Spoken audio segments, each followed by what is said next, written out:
this, like that, like this, like that, like this, like that.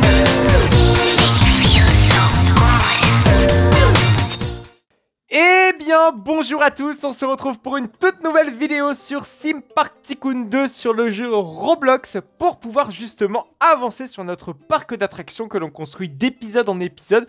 Et il faut dire que notre parc d'attractions vraiment s'agrémente chaque année de nouvelles attractions, de nouvelles animations, de nouveaux décors, etc. etc. On n'en finit jamais. Vous avez vu le nombre d'épisodes qu'on a passé sur cette série. C'est absolument énorme. Mais en tout cas, ça c'est grâce à vous, puisque vous êtes toujours de plus en plus nombreux à me suivre, à me rejoindre. Peut-être pas forcément sur Sim Park Tycoon 2, surtout pour mes vlogs Entrée Parc Nautique. Merci à vous tous. C'est vraiment, vraiment, vraiment gentil. Voilà. Écoutez, aujourd'hui, c'est un petit peu la fin de la saison d'Halloween, ou en tout cas, on s'approche de la fin. Ça me paraît pas déconnant de commencer un petit peu à réfléchir sur la zone Winter, sur la zone hiver, en tout cas au niveau du marché de Noël, mais ça ce sera pour plus tard, puisque je dois vous présenter absolument quelque chose. C'est la nouvelle mise à jour qui vient de sortir de Sim Park Tycoon 2, enfin qui vient de sortir, ça fait 2-3 semaines qu'elle est déjà sortie cette mise à jour, donc je pense qu'il était temps quand même que je vous présente toutes les nouveautés que nous a apporté DNS pour ce merveilleux jeu qu'il développe. Il a l'habitude vraiment de nous parsemer ces mises à jour, donc chaque mois, et en l'occurrence ici on a une mise à jour qui est quand même assez conséquente, surtout en ajout d'attractions et en rénovation ou en rebranding d'attractions. Alors, on va commencer par la plus insignifiante d'entre elles et je pense que je m'en servirai absolument jamais parce que je ne connais absolument aucune attraction ni parc à avoir construire cela. Alors attention, on va aller donc dans Rides et c'est juste ici, vous voyez qu'on a un nouveau design d'installation. C'est vrai qu'auparavant on avait les car rides, donc ça c'est les tacos qui ont été rebrandés il y a vraiment très longtemps de cela. D'ailleurs on avait profité pour remplacer le Ride Systems qu'on avait commencé à construire sur les tacos ride par le nouveau Ride Systems. Donc finalement c'était pas il y a si très longtemps que ça. Et donc on a encore une nouvelle attraction, plutôt ride skin, qui s'est ajoutée donc à notre portefeuille d'attractions. C'est le Fire Truck, alias le camion de pompier. Et comme vous pouvez le voir, ce camion de pompier est putain de détaillé. Mais à quoi ça sert d'avoir un camion de pompier aussi détaillé? D'ailleurs, je ne sais pas du tout comment... Ah putain, oui, maintenant, faut dépenser 3000 crédits, c'est beaucoup trop cher. Donc oui, évidemment, ça coûte des crédits, mais je ne sais absolument pas comment nos visiteurs peuvent rentrer dans ces véhicules. Malheureusement, on ne pourra pas le savoir ici, tout simplement parce que je ne vais pas payer 3000 boules pour pouvoir juste acheter un Fire Truck. Donc ma foi, je vous laisserai le plaisir en tout cas de tester chez vous, même si je vous avoue, je ne pense pas que vous allez l'acheter, parce que pour moi ça n'a clairement aucun intérêt. Bon, et quelle est la capacité de ce truc? C'est 4 personnes? 5 personnes? 4? 2? J'en sais rien. Bon, écoutez, de toute façon les Fire Trucks, c'est beau à voir, mais c'est pas si beau à construire. C'est vraiment dans des cas très spécifiques où on peut se dire ok, on va construire des Fire Trucks. Mais voilà, pour moi, ce sera clairement insignifiant. Par contre, on a des choses quand même relativement sympas au niveau de nos attractions. Surtout un putain de coaster dont ça fait extrêmement longtemps que je souhaitais un rebranding visuel. Ce sont... enfin, purée, les Spinning Coasters et les Spinning Coasters moreurs zoneux, s'il vous plaît. Donc ça y est, on a enfin des Spinning Coasters moreurs à ajouter à notre parc d'attractions. Ça fait longtemps que je vous dis que je veux construire un Spinning moreur zoneux. On va faire le point d'ailleurs sur l'historique de mes idées que j'avais avec ces Spinning Coasters moreurs zoneux. Je voulais vraiment attendre qu'on ait un rebranding parce que je trouvais les anciens Spinning Coasters vraiment dégueulasse, mais alors dégueulasse au plus haut point. Je crois que ça faisait vraiment partie des tout premiers coasters à avoir été implémentés dans le jeu. Pour moi, c'est le 4e voire 5e coaster. C'est un coaster historique qui a été rebrandé et ça j'en suis vraiment très fier. Ça fait vraiment longtemps qu'on joue à ce jeu et toujours j'ai trouvé ces véhicules ultra moches et je me suis dit purée, vivement le jour qu'il les rebrand et presque 4-5 ans plus tard on a enfin un rebranding de ces petits véhicules qui vont être vraiment très utiles pour une prochaine attraction. Voilà, c'est sûr, la prochaine attraction sera un Spinning Coaster, donc abonnez-vous à cette chaîne pour pouvoir la construction d'un beau Spinning Coaster et vous allez voir, on a toute la thématique qui va être présente et vous allez voir, c'est vraiment une toute nouvelle zone qui va être créée à part entière dans notre parc d'attractions, donc ça va être vraiment être cool. Par contre il y a un truc qui me perturbe vraiment dans ces nouveaux Spinning Coasters, c'est le fait qu'on ne peut pas, mais alors pas du tout, construire d'ascenseur. Pourtant ça me paraît presque cohérent, presque inné de se dire que les Spinning Coaster Warzone doivent avoir des ascenseurs. Je pense notamment à Ouija Sphere and Force qui eux possèdent des ascenseurs comme ça verticaux. Malheureusement on ne l'a pas, alors que c'est tout de même un ajout qui a quelques temps. Je crois qu'il y a presque un an où on avait les ascenseurs et les drop tracks. D'ailleurs on n'a construit aucun dans notre parc d'attractions. Et au passage, DNS n'a jamais jamais rajouté de drop track dans les coasters suivants qu'il a rajouté. Vraiment, quand il a fait la mise à jour des drop tracks, il s'est focus sur les coasters qu'il s'est donné. D'ailleurs, c'est des coasters, je trouve, qui n'avaient pas besoin de drop track. Mais voilà, quand il rajoute des coasters, visiblement, il ne s'attarde pas sur l'ajout de drop track. Et ça, j'en suis vraiment navré, parce que ça aurait été tellement bien d'avoir des spinning coasters à drop track. Mais bon, c'est comme ça, on est obligé de tourner la page. Il y a autre chose également qui est vraiment très sympa, qui a été rebrandé. Enfin, même pas rebrandé, c'est carrément complètement nouveau. Ce sont des wooden coasters d'un nouveau type, puisqu'en effet, c'est des wooden coasters Intamin qui ont été rajoutés. Donc c'est... Alors, pas ceux-là, par contre, ceux-là, c'est bien des Intamin. Puisque les Intamin, vous le savez, hein, c'est un constructeur qui a fait que très peu de wooden, hein, ça se compte sur les doigts d'une main, je pense notamment à Baldur à l'Iceberg, ou même El Toro à Six Got Adventure. Ce sont deux wooden coasters, sont d'Intamin, et vous voyez que les trains, c'est ni plus ni moins que du Intamin. Ça peut s'apparenter à du RCCA, je pense notamment surtout à celui de Parque Warner Madrid, donc Coaster Express, qui est un RCCA. Là, ça me paraît vraiment cohérent hein, comme wooden coaster. Alors, je vous avoue que les wooden coasters Intamin, c'est pas forcément les wooden coasters qui me viennent tout de suite à l'esprit. Moi, perso, c'est plus voilà, GCI, donc Great Coaster International. Donc, j'ai plus tendance à aller construire un GCI plutôt qu'un Intamin. Même si, bien sûr, les wooden Intamin sont des grosses dingueries à ce qui paraît. Hein, parce que je n'ai pas encore testé de wooden coaster Intamin. Il me tarde, hein, très sincèrement, parce qu'on en a deux en Europe et un aux États-Unis. Je pense que le plus simple d'accès, c'est sans doute celui de l'Iceberg ou même celui de Hyde Park. C'est pas des coasters que je connais très bien. Donc, c'est pas des coasters sur lesquels j'irai m'aventurer. Et en plus, c'est pas des coasters non plus très répandus. Donc, c'est pas non plus le type de coaster que je vais construire tout de suite dans mon parc. Voilà, donc deux nouveaux coasters. En plus, c'est bien parce qu'il y a deux variantes, j'ai envie de dire, avec un 2 rangées et un 3 rangées. Voilà, c'est cool. Alors, je crois que c'est à peu près tout pour cette mise à jour. Je vais quand même checker pour voir si j'ai rien oublié. Alors, il y a juste un petit changement dans les swinging coasters. Les swinging coasters, c'est ni plus ni moins que les suspended coasters de chez Vekoma, même plutôt Arrow. Hein, c'est Arrow qui produit ce type de train. On a juste un petit changement de physique en soi, rien de bien sorcier. Voilà, c'est les suspended swinging coasters. C'est ce genre de petit coaster là que je ne construirai pas ici parce que ça manque de place. Hein, généralement, il faut vraiment avoir de la place pour pouvoir construire ce genre de truc. Et c'est toujours bien voilà, les suivre avec les dénivelés. C'est pas évident non plus de les thématiser. Donc c'est des coasters très old school. J'ai rarement envie de voir ça dans mon parc, surtout que le seul que j'ai pu faire, qui n'est pas de chez Arrow, je le précise, c'est un Vekoma et c'est celui de Bob Yarland qui est ni plus ni moins que Air Race, qui ne s'appelle plus Air Race maintenant, qui s'appelle par contre Dreamcatcher. Alors, je voulais faire un petit point historique sur notre parc d'attractions parce que j'ai toujours voulu en réalité construire un spinning coaster de chez Moror Zone. Je vais vous expliquer à la base où est-ce que je souhaitais le voir. C'était tout là-haut. Voilà, juste ici, au niveau du toit du Dark Ride, hein, je le rappelle, donc Katoa The Forbidden Cruise. Je voulais construire donc un spinning coaster. D'ailleurs, j'avais commencé à faire un petit peu la station qui était commencée à être bien thématisée. J'avais bien commencé à faire les murs, etc., etc. Ça devait être une station à la base, mais malheureusement, comme vous pouvez le voir, on a une attraction qui a été construite juste ici. C'est un balancier donc de chez SNS Sensei. Et ce balancier de chez SNS Sensei, j'en avais un petit peu marre, si vous voulez, de voir cet espace vide. Et je me suis dit, il fallait quand même une attraction qui puisse être construite pour combler en fait cet espace vide. Et je me suis dit temporairement je vais mettre un swinging SNS Sensei, mais le problème c'est que je l'ai trop thématisé, j'ai plus envie de le voir disparaître.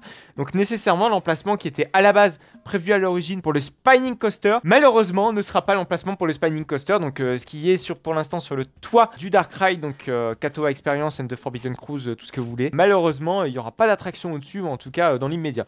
Vu qu'on a eu les extensions de notre parc d'attractions, vous vous doutez bien que le spinning coaster on va le construire du côté des extensions. Alors par contre il y a vraiment encore une variante qui me perturbe au niveau des spinning coasters. Qu'est-ce que je fais avec ces spinning coasters? Parce que j'aimerais bien faire un dueling. J'aimerais bien faire un dueling de spinning coaster parce que le débit déjà de 1 sur un spinning coaster est naze.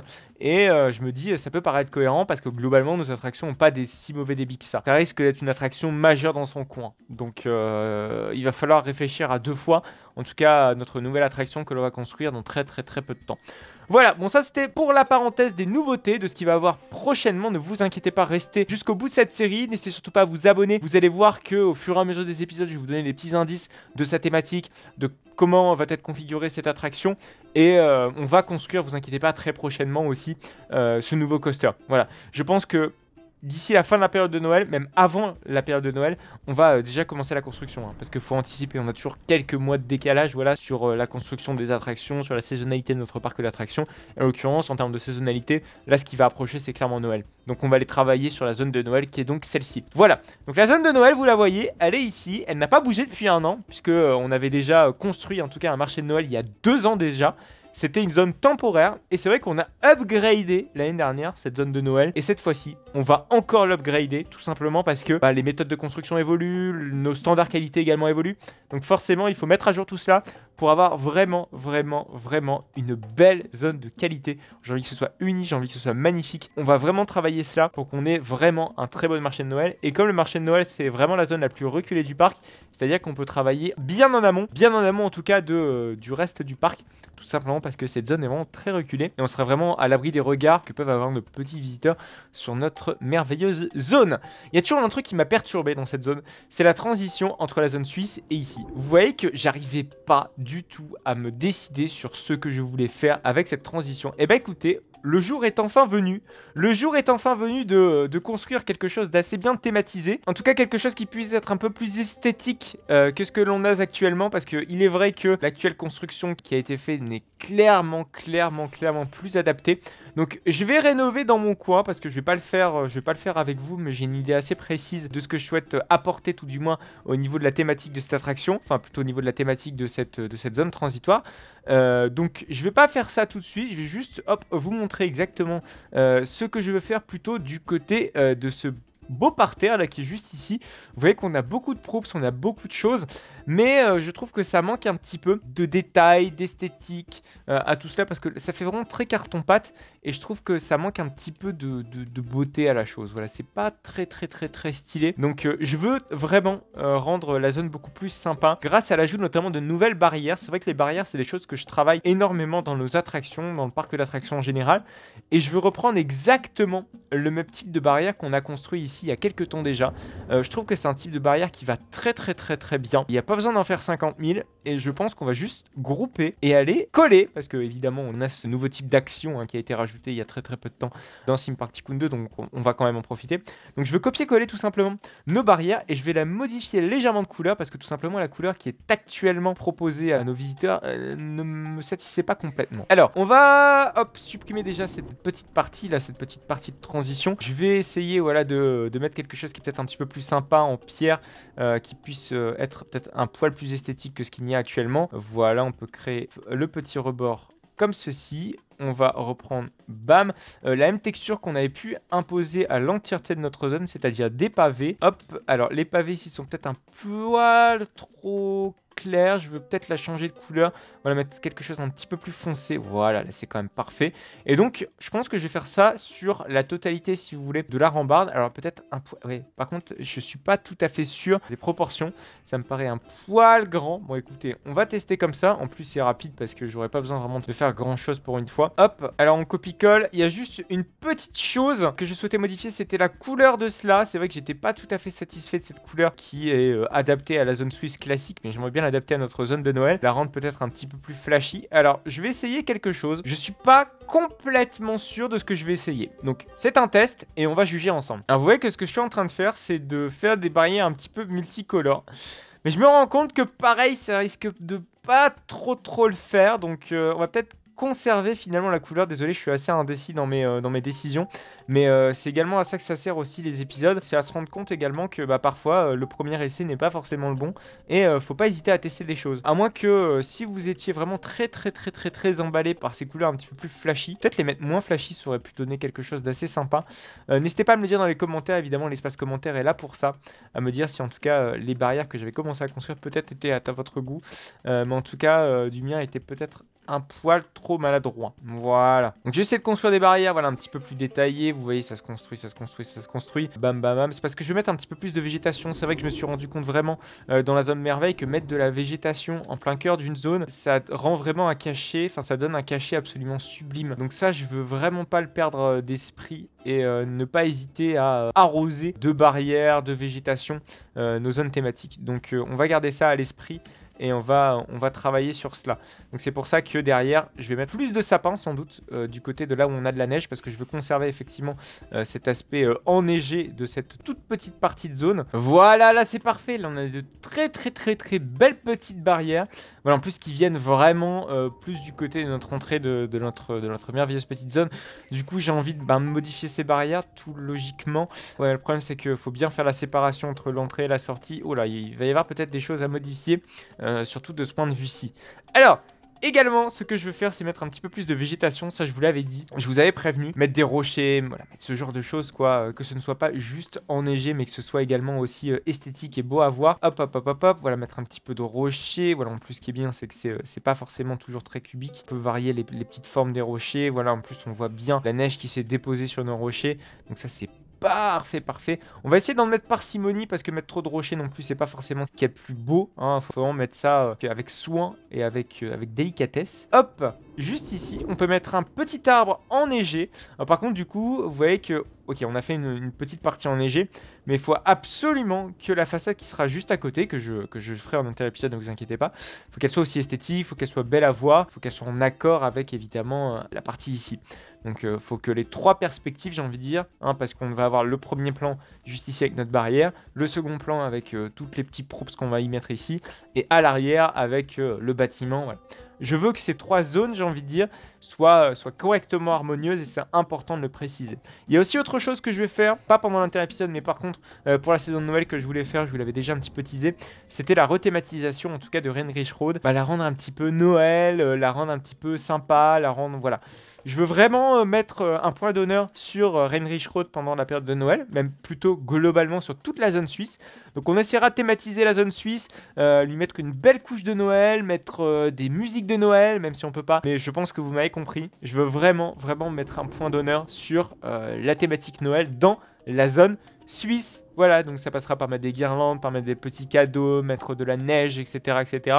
Et en période normale, évidemment, on switchera, voilà, de Noël à classique, j'ai envie de dire, l'été, dire la dada, tout ce que vous voulez, en supprimant surtout, voilà, toute la neige, tous les cadeaux, etc. etc. Par contre, vous l'avez vu, il y a un visiteur qui a acheté quelque chose ici.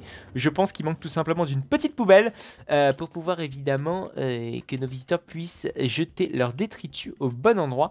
Et je pense que la poubelle que j'étais en train de mettre n'était absolument pas la bonne. Voilà, bah écoutez, je pense que c'est à peu près tout pour cette vidéo. J'espère qu'elle vous aura plu. Pas grand chose, vous avez vu, en nouveauté en tant que telle, hein, c'est-à-dire que d'habitude, durant l'inter-épisode, j'ai tendance à faire plein de choses. Là, il n'y a pas grand chose qui a été modifié justement pendant cet inter-épisode, tout simplement parce que j'ai pas trop le temps. Vous avez vu qu'il y a quand même pas mal de vidéos d'Halloween qui sortent en ce moment, qui vont encore sortir. C'est vrai que j'ai encore deux trois petites choses en tête à aller visiter en termes de parc d'attractions pour Halloween. Ça va être tard forcément parce que Halloween sera passé, mais j'avais envie d'y remettre les pieds. Voilà. Bon écoutez, j'espère que cette vidéo vous aura plu. Regardez, Roadkill est toujours en fonctionnement, pas que Roadkiller. On a également voilà, la petite zone spooky. Allez, on va en profiter quand même pour aller sur des petits plans là-bas, parce que c'est pas tous les jours malheureusement que nos Scare Zones et nos Spooky Zones sont ouvertes. Mais c'est vrai qu'on avait consacré énormément de temps sur la vidéo précédente à ces deux Spooky Zones. Voilà, merci à vous en tout cas de m'avoir suivi. On se retrouve donc la semaine prochaine pour une toute nouvelle vidéo de Sim Park Tycoon 2. N'hésitez donc surtout pas à vous abonner et à liker cette vidéo si jamais elle vous a plu. Merci à vous de m'avoir suivi. Je vous invite vraiment à aller voir une vidéo si jamais vous ne l'avez pas vue. C'était la vidéo de la semaine dernière. On avait justement parlé de cette Spooky Zone et la zone Roadkiller. C'était énormément de choses sur Halloween, hein. On avait d'ailleurs construit cette Spooky Zone à peu près sur un coup de tête. Donc je vous invite vraiment à aller voir l'épisode précédent, puisqu'on avait beaucoup parlé d'Halloween. Et il y a énormément de choses à dire sur la saison d'Halloween. Voilà, il ne vous reste donc plus que quelques secondes pour pouvoir cliquer et aller voir la précédente vidéo de Sim Park Tycoon 2.